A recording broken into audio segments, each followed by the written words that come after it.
Hello everyone, peace of Christ to all. Before we start this video, please download this video and spread them all over. Let us expose the liars. Now this man, he made a book, it's called The Lies About Muhammad. And actually I like the name of his book because absolutely his book is about lies about Muhammad, which means he is the one is making lies.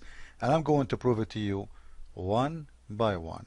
So this will be like a series of videos exposing this liar by proofs and evidence from their websites in front of your face, in front of your screen, and you will read it.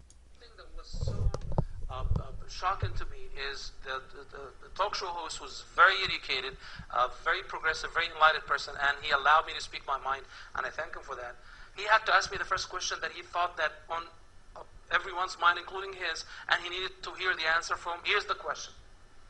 If you're a Muslim and you meet a Christian or a Jew, is it mandated really by Islam that you have to convert them, and if they don't convert, you have to go ahead and kill them? Yeah. And it's a sincere question. He really wanted to know that. That's the level of Islamophobia and hate.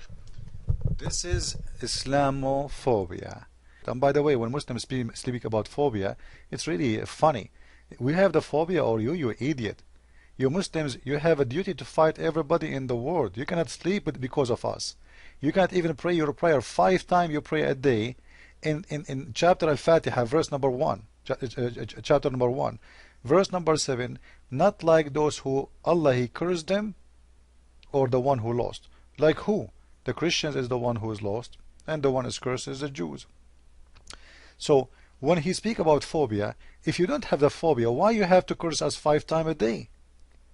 Why your prophet consider that there's a hadith, it says, let me show you the phobia of Muhammad. In the filthy Bukhari, book number 55, the book of prophets, it says, hadith number 611, narrated Abu Huraira, the prophet said, where it's not of Bani Israel, which means the children of Israel, meat would not decay. Imagine, according to Muhammad, even the beef is damaged because of the Jew. This is why we have damaged food. So who is the one have a phobia, you idiot? Who blame the Jews for everything, you idiot? You see how they lie? And by the way, I'm not calling names, because those who try to fool us, they are idiots. They think we are fooled. We are not. Now, let us go to the topic. He said that the question they ask him, isn't it your duty as a Muslim when you see someone is not a Muslim to kill him or to force him to Islam if he refuses? The answer, no. This is phobia. Let us show you the liar. The book of the filthy Bukhari, book number 8, hadith number 387. Book number 52, hadith number 169. We can show you many hadith. Book number 84, hadith number 59. Book number 92, hadith number 388. Which means this is a very, very, very strong hadith. They cannot say it's weak. It's very fat hadith, the same as Mr. Moustafa. Now let us see what Muhammad he said. Allah Apostle said, I have been ordered to fight the people, which means all mankind, till they say what? None has the right to be worshipped but Allah. So your prophet been ordered for what? To fight all people until what? Until they say that Allah is the only God. So we refuse your God Allah, you have an order to fight us. You know, the liars, they say that we Muslims, we follow the prophet, and whatever the prophet say, we follow. Now he is denying that this is a duty of a Muslim. So are you denying what your prophet said and what he taught you? So he have a duty to fight all people until they convert to Islam. And not only that, after you convert, you have to pray. And if they say so, not yet, just wait. Even if you convert, you are not done yet in Islam. When they have the upper hand, if the Islamic army, like in Saudi Arabia now, if you don't go to the mosque, you don't pray, it's mean you are out of Islam, and they will kill you. You cannot say I don't want to pray. It's not up to you. Not up to you. You don't have a choice. So, and if they say so, pray like our prayers, face our Qibla, and slaughter what we slaughter, then their blood. Then. So before that time, all of this is not going to happen. Their blood will not be secured. Secured from who? From the killer Muhammad. So you have to do the following. First, you have to say that Allah is God, and this is about fighting the Christians until they convert or they have to pay the jizya. The duty of a Muslim to kick us away, far away from Mecca. We can't get close to Mecca because we are dirty. Only the pure person in religion, you see, in Islam, pure is about being pure in religion. So anyone is not pure in Islam, which means he's not a Muslim, have to be expelled. So Abdul, he says, if I see a Muslim as a non-Muslim in the street, no way, I'm not going to harm him. So if he see me in Mecca, what he will do to me? He have to kill me. My blood is free. But he said he will not do that, and they don't do that. You know, Muslims, they are very nice people. Like, what are you talking about? You know, this is not true. It's a phobia. So, is it us who think, you know, like, is it us who think Muslims are dirty? Or you? You think everybody is not a Muslim is dirty. This means you are the one who have a phobia. You are the one who have a phobia that everyone around you, just because you're a Muslim, you are racist. Imagine we make a sign. Imagine, you know, we have a sign that says, Muslims cannot enter our city because they are dirty. What the Muslim will say? Muslims, they have the same signs over their highway. So who is the one who have the phobia? The one who make roads for Muslims and road for Christians and Jews, and actually Jews, they will kill them right away. Who is the one who have the phobia? You know, they speak about South Africa before, that the white man was dividing between the white and the black. There is no racism in this earth the same as Islam. Islam is racism. The racism of Islam is based on religion. Look with me, I'm not making things up. It's in the front of you. This road for non-Muslims. This one for Mecca. If you enter this road, you are dead. You are dead, no kidding. Is that a phobia or what? This is sickness. There's a street for the Christians and the Hindus and Buddhas, and there's a street for the clean ones, which are the Muslims, and they are talking about phobia. Now let us read the Quran. Let us see what the Quran is saying. Forget about the dirty. The Muslims have a duty to fight the people of the book, chapter 9, verse number 29, until feel themselves subdued. You see, it's a duty for a Muslim to make you subdued. And this is the Quran in front of your eyes. The order to fight the people of the scriptures until they give jizya. Which means you give jizya, or you know, just wait, you know. He just said, you know, they think that we are going to attack people to make them convert. The verse in the front of you, order to fight until. So when they will stop killing you, when they occupy your land, and you became a third-hand citizen, or maybe 10th-hand citizen, and you pay the jizya as a little puppy, they beat you and they insult you and they humiliated you, and then you are okay. You can live. It's okay. You can live. We will let you live. You see, he said, we don't do that. This is phobia. It's not true. Let us show you more. What the Quran is saying, fight who exactly? Fight those from the people of the book who don't believe in Allah and His Messenger. You see in here, it doesn't say fight those who fight you. If it's about that, the Muslim, they will go and quote different verse for you, and the Quran says, don't fight those who don't fight you, or don't be aggressive. Those abrogated verses. This verse alone abrogated more than 200 verses in the Quran by itself. Just one verse on the Quran. So they will quote for you verses. Muhammad, when he was weak, he have to act. He have to play a puppy. When he was weak, he did not show his teeth. When he have his sword, he have an army, and they are weak. Then he said to them in the Quran, don't cry for peace as long you have the uppermost.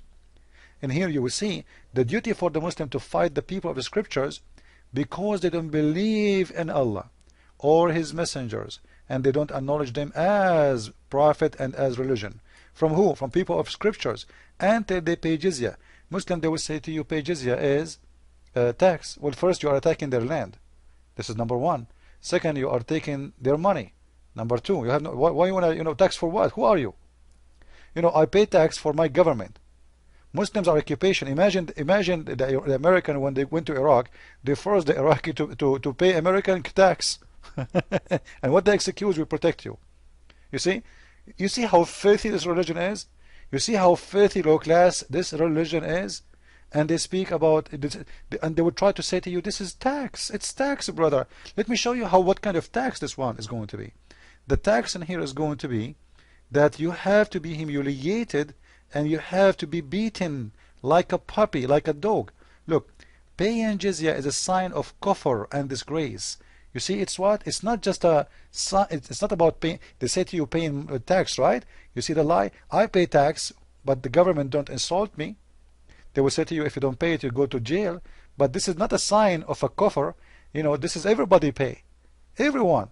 The Muslim, they will say to you, we pay zakat. Zakat is a different story. You know, zakat is very little amount of your money, and you are not even, can mention it close to this, because as you see, this is a sign of disgrace. It's about humiliating you, not about just paying the money. And you will see in here, this is not my translation, by the way, and this is not my words, this is not my explanation. This is Ibn Kathir. Until they pay the jizya, if they don't choose to embrace Islam. So this is what? This is a penalty. It's coming from the word jaza. You know, if we continue, it says in here, and feel themselves subdued, disgraced, humiliated.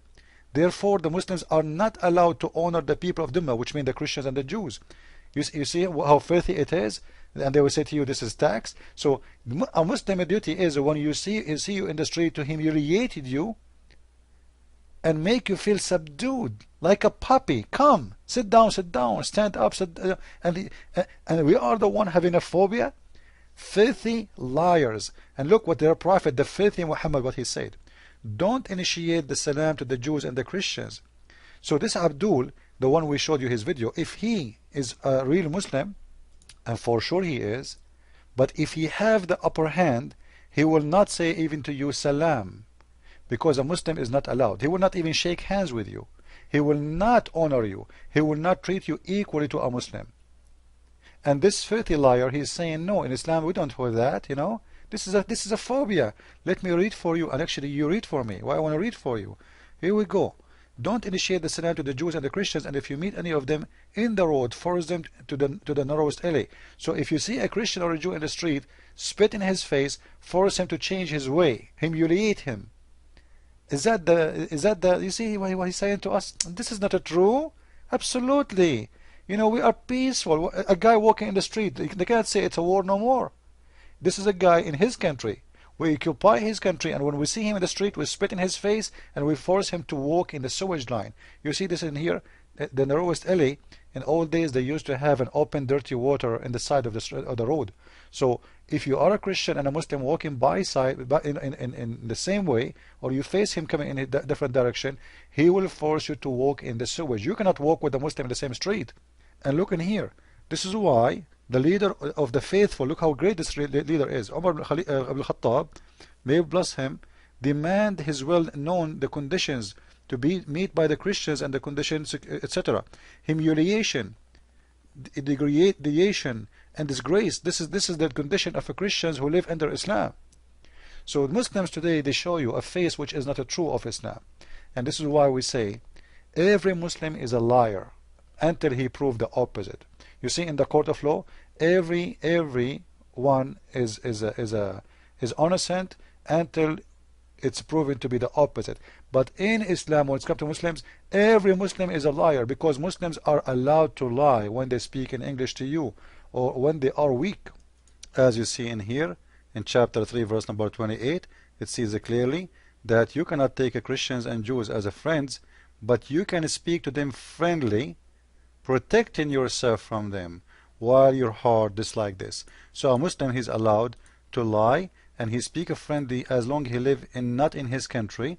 He is not the strong one, he is the weak one right now. He speak friendly, he might give you a hug, even he might help you just to confuse you and make you believe that he is a friend. But as long he don't mean it for real and his heart dislike this, it's okay in Islam. Otherwise, if a Muslim he take Christians and Jews as friends and protectors, he is out of Islam, and he is not accepted to be a Muslim, and he will lose his property, he will lose his blood, he will lose his honor, because Muslims cannot do that. And if you do that, you are a friend to them, you are one of them. Therefore, Muslims will kill you.